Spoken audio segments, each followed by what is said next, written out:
My favourite period of Australian film was that period between the introduction of the R certificate, so basically the birth of commercial cinema in Australia, and probably Turkey Shoot, which coincides with the death of the drive-in cinema. That golden period of 71 to 82 produced some amazing films. You know, Patrick, Road Games, The Man from Hong Kong, Stone, Mad Max.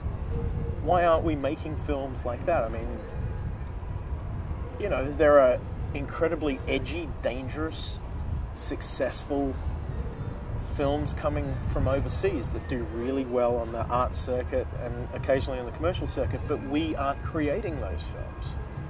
Why? Recently, we've been looking at films that have been boring the audiences that we were hoping to get.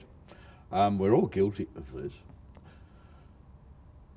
It's not anything that is any problem but our own. We've created a situation whereby, with few exceptions in recent years, we've been making pictures that nobody, except the people who made them, wants to see.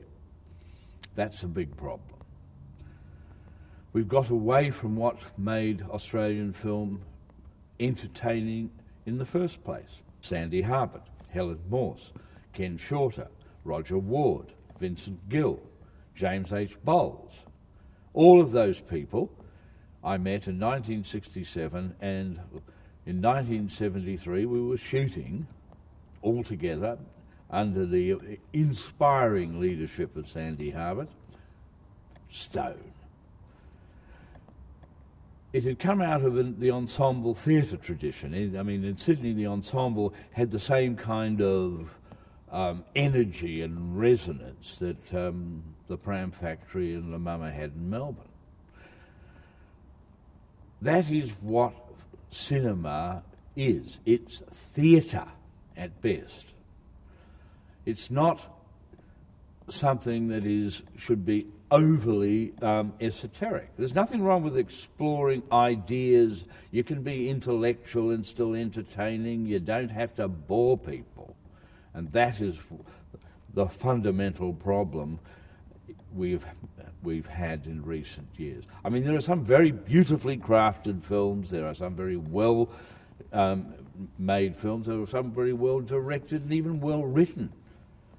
But the subject matter doesn't necessarily appeal to the audience. Now, as filmmakers, we have an obligation to entertain people. I mean, we're taking people's money at the door. They're coming in, and if we don't give them value for their money, they're not going to come back. And that's the fundamental problem.